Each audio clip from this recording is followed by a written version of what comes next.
Yo, what's up guys, it's me Bao here, and today I thought I'd do an updated Honkai meta canvas just to keep you guys updated on the current meta as well as the new changes. So of course the biggest star of the meta is Sparkle because she's the newest Valkyrie, and I thought I'd talk about her a little bit more. So I already know I'm gonna get asked if she is a recommended pull, and the answer is it kind of depends obviously, but I think for a vast majority of the players she is not a must pull. The unfortunate reality for Quantum Valkyries is they're usually always niche, and their intention is to only cover quantum bosses. However, the silver lining for Sparkle is that she can at least support part 1 fire teams, and she kind of revives them thanks to her mechanic to reduce the ult cooldown. She replaces Chrono Navi in part 1 fire teams, as well as has faster rotations and enables value DPSs to use 2 ults in 1 rotation. Her value definitely just depends on if you already have Shixel's Imperative, as well as part 1 Valkyries who can use her. She's basically a Valkyrie that you want to pull if you want to hit the top 100 Memorial Arena or top 100 Nirvana.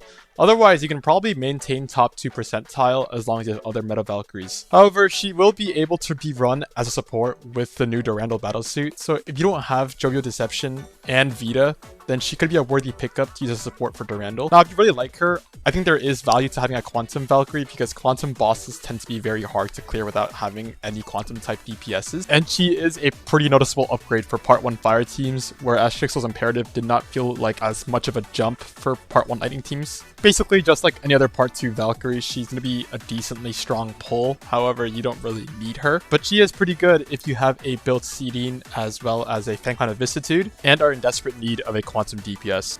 Now, between the new Durandal and Sparkle, if you're limited on pulls and have to choose one or the other, the new Durandal will definitely have more value since she's going to have a new future AR tag which has not been released yet. And do keep in mind that Vita is also getting a rerun this patch, so she might be a consideration over Sparkle. And speaking of Vita, she's been out for a whole patch, so I think I can comfortably talk about her meta performance so far. I stand by the statement I said earlier, which was that she is probably the highest value part 2 Valkyrie you can pull. She's an extremely strong DPS. I thought she'd only be a decent one, but I was wrong. She's actually very strong. And also, of course, a very good support. I would also like to reiterate that Vita DPS is completely dependent on the Herrscher finality with the new Divine Key. She sees about a 40% damage decrease without Herrscher finality. And as expected, she's one of the best supports for part 2. She's best in slot for World Star teams, and she's a close second to Senadina for Wheel of Destiny teams. And she will also be one of the best supports for the new Astral Ring type that's coming out with the new Durandal. And as stated earlier, she's getting a rerun, so I think players should consider pulling for her if you don't already have her. She is very high value pull. However, if you already have Senadina, as well as the 2 Valkyries who can support the new Astral Ring typing, which is Sparkle and Jovial Deception, then Durandal might be a better pull value. But yeah, Vita is good. Not much else to say about her. Our last thing I want to talk about is the Herrscher finality and the Herrscher trio as a whole. The trio saw expected use, which is basically about the amount you'd expect from any other Divine Key upgrade. They'll probably stay relevant for the next 2 to 4 patches, although I am praying for Divine Key upgrades for the Herrscher of Origin and Herrscher of Truth as well. Now, speaking on finality alone, she has seen a lot of use alongside Vita. On the Quantum Pig boss, we've seen Sparkle DPS top score alongside Vita and Herrscher finality. And of course, since Vita is so strong, Herrscher finality by extension is also extremely strong since Vita is basically dependent on her. Not much else to say about her. You can't pull her Divine Key right now anyways, so I just want to say that she's pretty strong.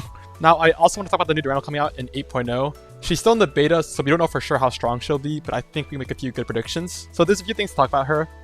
First of all, she unlocks the new Astral Ring type that's been hidden for so long. It's called Equinox, and it's basically a QTE style gameplay where it relies on switching Valkyries a lot. Another thing is that Durandal has a new hidden Astral Ring, which is not accessible to any other Valkyrie right now, which might make her more future-proof than previous part 2 Valkyries. And for her typing, she is an imaginary physical DPS. Imaginary is pretty similar to Quantum in the fact that their niche case is meant to be used against only imaginary bosses. However, I'm a bit more partial to Durandal because of her new hidden Astral Ring typing, which leads me to believe that you'll kind of want to pull for her anyways. Like I said earlier, if you already have Senadina, as well as Valkyries that can support the new Equinox Astral Rings, such as Jovial Deception and Sparkle, then she might be a higher value pull than Vita. I don't want to speculate too far until we actually see her V3 beta translations, so for now, I'm just going to say that she'll probably be a good pull. Anyways, that's about it. I'll see you guys in probably a year.